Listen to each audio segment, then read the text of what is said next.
In the words of the legendary chef and my personal hero, Anthony Bourdain, food is everything we are. It's an extension of a nationalist feeling, ethnic feeling, your personal history, your province, your region, your tribe, your grandma. It's inseparable from those from the get-go. Welcome to Every Dish a Story, a podcast about a place of food in our lives and what it meant to our ancestors.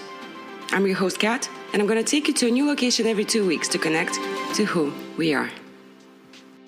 Barbecues to the Carolinas as the bagels are to New York, key lime pie to Florida, deep dish pizza to Chicago, Gumbo to Louisiana, Philly cheesesteak to Pennsylvania, and so on and so forth. It is truly a treasure and a source of local pride. Welcome to Every Dish a Story, episode 24. I'm your host, Kat, and today we're going to end our second season with a trip to North and South Carolinas and their styles of barbecue. Barbecue is serious business. And there's still something very primal about cooking over an open fire. Maybe because if our ancestors had to cook meat this way, we do it because barbecue is truly the best way. Think about it. Even after the advent of the stove as a household appliance, barbecue continues to be a cultural passion. In America, the culinary art of smoking meat slow and low over the years has divided into several different regional styles. And in each style, the finished barbecued meat dish differs strikingly from the other in virtually every way. As more and more people learn about barbecue, they wanted to try it for themselves. Since they had no experience making real barbecue, it was easy to install in them the idea that the barbecue sauce they had seen on TV and found at the local supermarket was just what they needed for the job. And while thick tomato sauce is a perfectly legitimate kind of sauce, the average everyday person almost always uses it incorrectly. And that is spreading it on various kinds of meat, which was grilled over high heat. The saddest part is that those people who live far from the place where barbecue was first introduced by the natives to the European colonists, and who therefore have no historical connection with the very first barbecue, are actually misled into thinking that they are eating real barbecue. Unfortunately, they are missing the true original and the best kinds of real barbecue. Another victim of American television is the confusion over what barbecue actually is. However, a hint of its true nature can sometimes be found in the use of the word barbecue in the language. It has become popular to say that barbecue is a noun and not a verb. Well, barbecue is most properly used as a noun denoting a specific thing, but sometimes it can also be used as a transitive verb.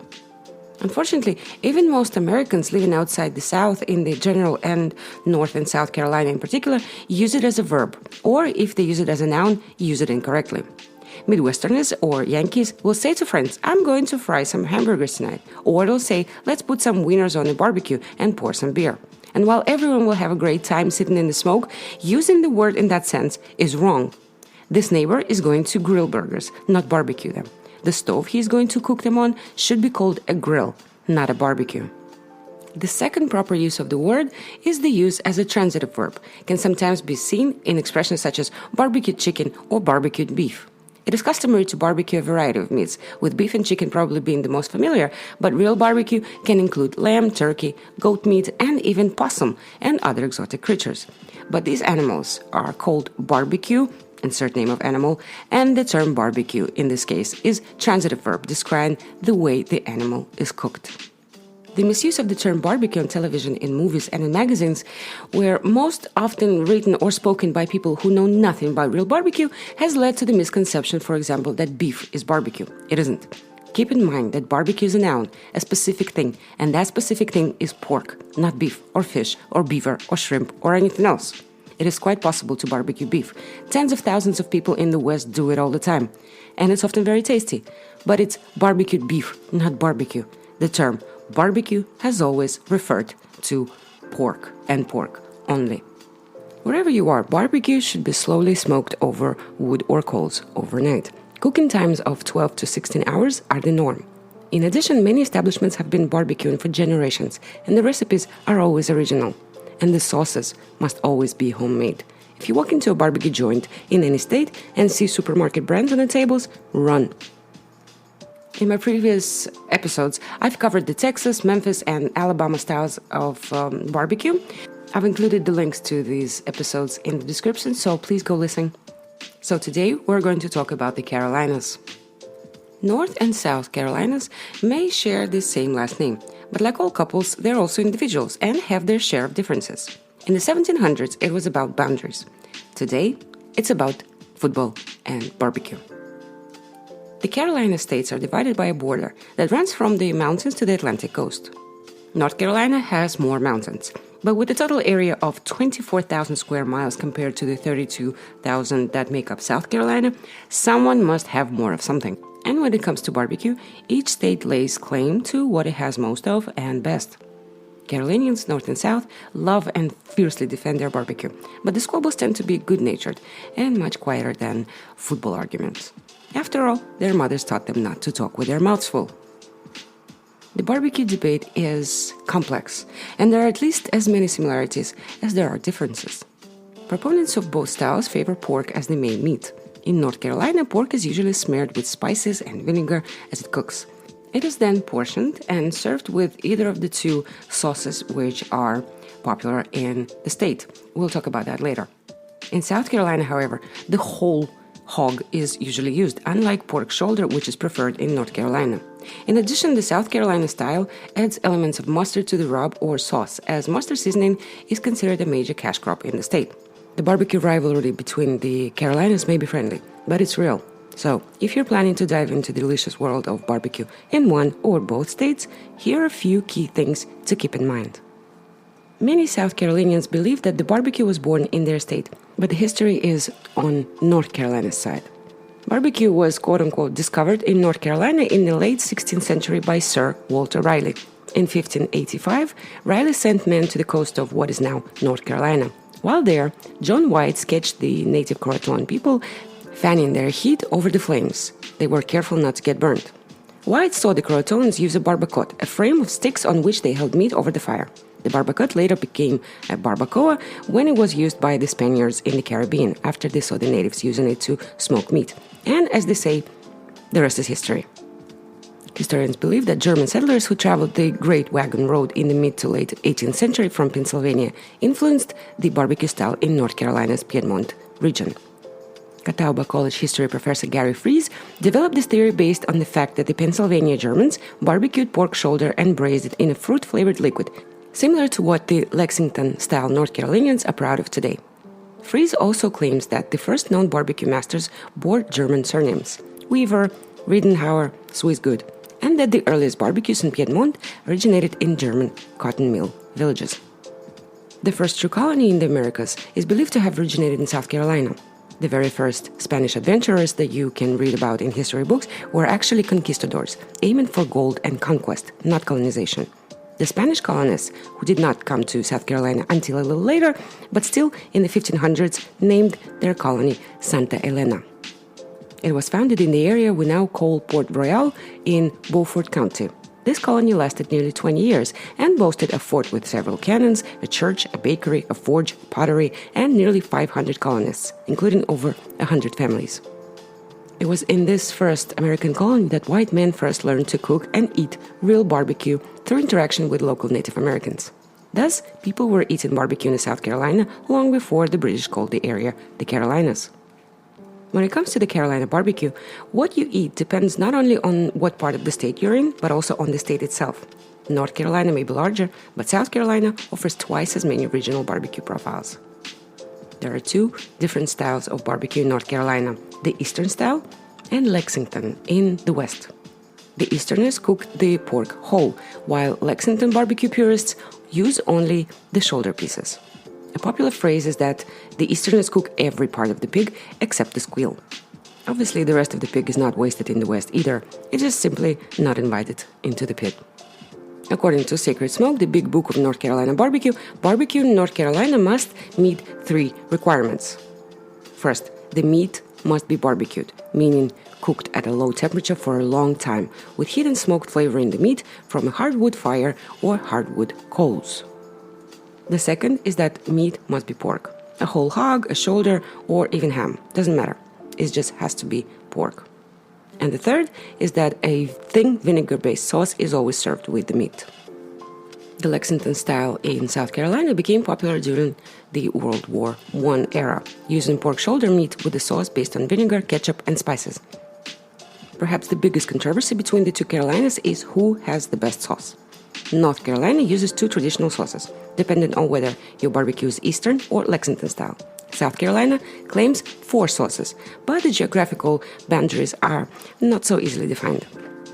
North Carolina's Eastern-style barbecue sauce is thin, vinegar-based, seasoned with a little sugar and a lot of red pepper flakes.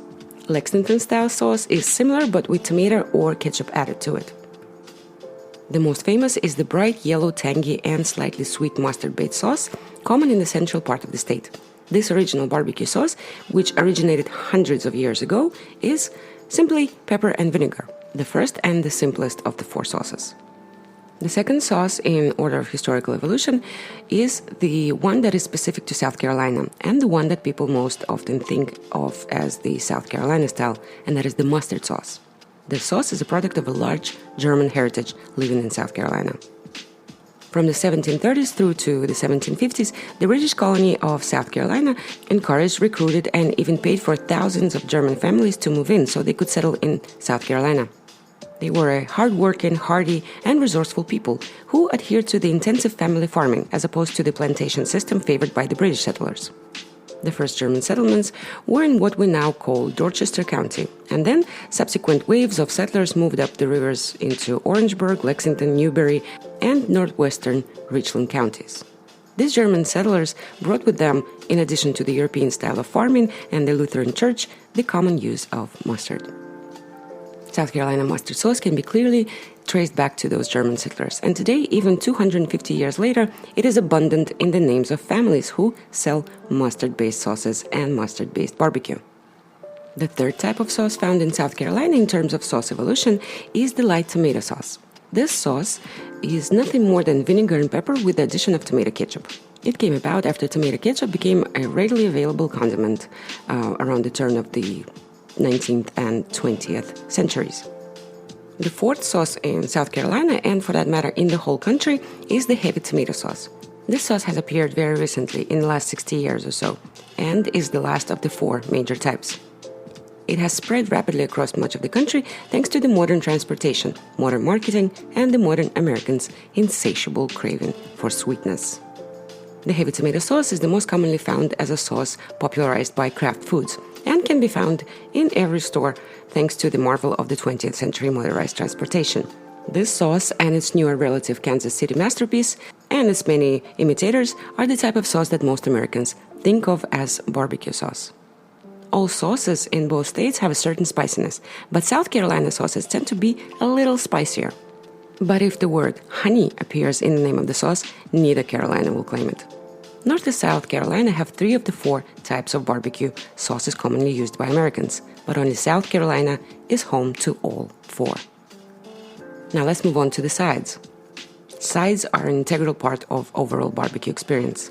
Both Carolinas and their various regions agree on a few standards, such as coleslaw, hush puppies, baked beans, mac and cheese, and fries. But every state likes to add at least one side dish so you know exactly where you are. In North Carolina, Brunswick stew is often on the long list of side dishes. It's a thick stew of chicken, pork, tomatoes, butter beans, creamy corn, potatoes, and basically anything else the cook decides to throw in the pot. In South Carolina, you're more likely to find barbecue hash. Although, like Brunswick stew, the end product varies from restaurant to restaurant, the basic idea is to cook meat, usually pulled meat, and barbecue sauce potatoes, onions, and mustard until fully cooked. Then the whole thing is steamed, pureed, seasoned, added, and boiled some more. The consistency is similar to a thick gravy soup, and it's usually served with rice. And as for the standard side dishes, coleslaw and beans are unchanged, but often vary greatly in ingredients and additives depending on the region. In my past barbecue episodes, I've talked about side dishes like coleslaw, mac and cheese, Texas toast, cornbread, and many more. And I've left links to those episodes in the description of this episode for your convenience. So please go listen. And today I want to talk about hush puppies and jalapeno poppers. Hush puppies are a simple treat. Thick cornmeal dough is dipped in hot oil and fried until crispy. But this deceptively simple dish is much more than the sum of its parts. It is the quintessential Southern delicacy, something diners south of the Mason-Dixon line, that is the demarcation line that divides the 4 American states that make up part of the borders of Pennsylvania, Maryland, Delaware, and West Virginia, can't do without. Separating myth from reality is not an easy task when it comes to origins of hush puppies, although it makes sense that its progenitor goes back to the food traditions of southern North America. It is well known that the indigenous peoples of Mexico and Central America boiled and ground corn to make tortillas. Similarly, Native Americans grew corn, and the resulting corn was either smeared with alkaline salt to make grits or ground into cornmeal. Southern tribes, such as Cherokee and Seminole, milled the corn, which was then boiled. Of course, these methods did not produce what we think of as hush puppies today, but we can reasonably assume that they were the precursors to cornbread, which was spoon-dipped into hot oil until crispy and golden. Cornbread and fried bread have been around for centuries. Cornbread was popular during the American Civil War because it was cheap and could be toasted for a quick snack or made into fluffy, high-rise loaves. Move the cornbread into today's Southern cuisine, and you get the delicious little balls we're used to serving with barbecue fried fish and seafood. But where did this name come from? You can search the internet and find many variations. But as renowned Southern food writer Robert Morse wrote, that doesn't mean people haven't tried to explain the origins of hush puppies. Many have tried. The problem is no one has tried hard enough. Let's look at a few origin stories. The first one is very obvious. It's the hushing the dog, right? The most common theory is that when people on a fishing trip began to prepare their catch, their hound dogs would howl in anticipation. The cooks toasted pieces of corn dough and threw them to the dogs to shut them up. This is certainly believable, but as Moss points out, it is never explained why the hunting dogs were taken on a fishing trip. The second one is about the Civil War. When someone writes about Southern cuisine, one always tends to connect everything to the Civil War. In this case, in the case of hush puppies, the story goes that the Confederate soldiers were cooking over a fire and heard the Union soldiers were nearby. And so they gave their squealing dogs fried cornmeal pieces and ordered them to literally hush puppies. The third origin story is very disgusting, based on the vile African American stereotypes. I will tell you about it for the sole purpose of conveying to you that it is just a figment of the imagination of white supremacists and was born to fuel their narratives of white supremacy over the rest. My blood boils from such stories. So this version claims that the scraps left over from battering and frying fish were sent to slave quarters, where the women added some milk, eggs, and onions and then fried them. The aroma made hungry children and hungry dogs howl, demanding a handout, and their mothers handed out spoons, saying, "Hush, children, hush, puppies." Well, apparently they didn't have cornmeal, but they had plenty of milk and eggs, Moss says satirically. I mean, obviously this is bullshit. The next one claims that it took the culinary art of the French to enlighten Southerners on how to fry cornmeal batter. In the 1720s, French Ursuline nuns, who had just arrived in New Orleans, used cornmeal from local Native Americans and made hand-shaped fritters, which they called croquettes de maize, that is, corn croquettes. From there, croquettes supposedly spread throughout the South, though the story doesn't say where or how or why the name never caught on if they were so popular. The next one is perhaps the most unusual story. Cajuns in southern Louisiana used to make salamanders, aka mud puppies. It is said that they were called hush puppies because eating such base food was not something a southern wife would want her neighbors to know about, so they kept it a secret, a hush-hush secret. According to Moss, it is a pity that none of the writers who carelessly repeat these stories think it necessary to dig into the historical record and try to substantiate them. Most writers will repeat a few such contradictory stories, furrow their eyebrows, and finally say, well, who knows, but of course they will always have a recipe. In actuality, there is actually a real story, and is far more interesting than the bunch of nonsense about soldiers, nuns, and barking dogs. And it began on the banks of the Edisto River in the Midlands of South Carolina. Around the beginning of the 20th century, guests at the South Carolina Fish Fair were introduced to a new dish called red horse bread. No, it wasn't bread, or it wasn't served to horses to make them stop howling. The name refers to a type of fish, a river fish like catfish, bream, black bass, and shad. They were caught by the South Carolinians and used to make fried fish dishes. In the early years, the undisputed star of the fish frying scene at the Edisto was an African-American named Romeo Govan. Born into slavery in the 1840s, Govan married Sylvia Jennings shortly after emancipation, and they moved to a small piece of land on the banks of the Edisto River, about 5 miles east of Bamberg, South Carolina. Initially, they rented the land and farmed, but over time, Govan became to make a living by running a fish fair for local civic clubs and political organizations. Soon after, he had built a building he called his clubhouse, a frame building with an expansive backyard where guests could eat fish of any kind cooked anyway. As a side dish, he served what the Augusta Chronicle newspaper in 1903 described as quote-unquote once eaten and never to be forgotten red horse bread. The Bamberg Herald noted that Gowan's famous bread was quote-unquote prepared by simply mixing cornmeal with water, salt, and egg, and then dipping it in a spoon into the hot lard in which the fish was fried. The ingredients may have become common, but accounts of Gowan's red horse bread clearly show that guests found it a tasty new treat. By 1908, Gowan was holding his fairs almost every day of the fishing season. They were attended by governors, attorney generals, bishops, political candidates, and all sorts of other patrons, both northern and southern. As Moss notes, he never demanded payment directly, but the tips he received from these fish fairs enabled him to purchase the land for cash in 1910. Romeo died of Bright's disease in 1915, but his talent as a cook served his family well, as his wife lived comfortably until her own death in 1924. Horse bread remained popular even after Romeo's death and became a staple at South Carolina fish fairs. There is a belief that Gowan himself coined the name, as all mentions in newspapers are related to one of his fish fries. To this day, some old-timers in the Middle South Carolina region continue to refer to hush puppies as red horse bread. Now let's talk about the jalapeno poppers. Jalapeno poppers are a ubiquitous snack on the menus of all kinds of establishments, from humble bars and grills to high-end restaurants. In fact, it's no exaggeration to say that jalapeno poppers have become one of the most popular snacks in America. In its simplest sense, a jalapeno popper is a type of stuffed pepper. And of course, we're talking about jalapeno peppers that have been peeled and seeded.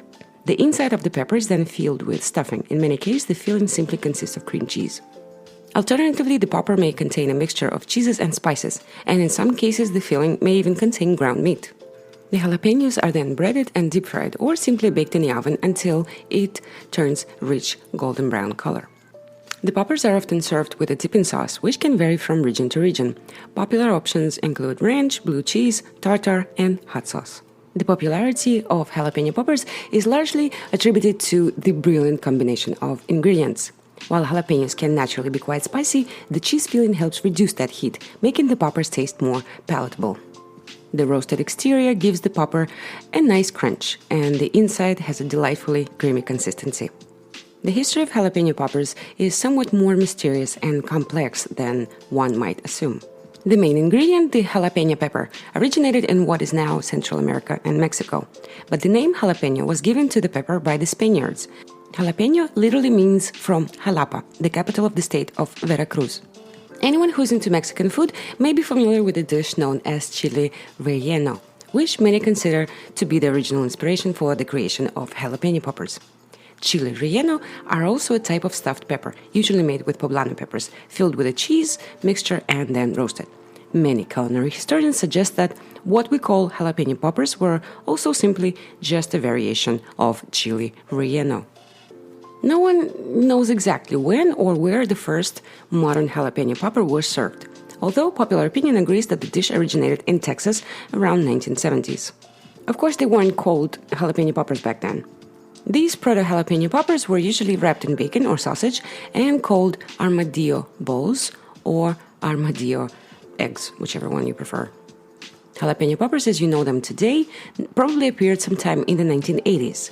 What is certain is that on April 30th, 1992, the phrase jalapeno poppers was patented by Anchor Food Products. Heinz later acquired the name and began distributing ready-made jalapeno poppers in frozen form. All the consumer had to do was stir-fry the peppers until they were ready. Of course, by now the name jalapeno poppers has become commonplace, and restaurants can serve the dish without fear of lawsuits. Jalapeno poppers also continue to evolve in new and interesting ways, moving away from the more simplistic recipe used in earlier times.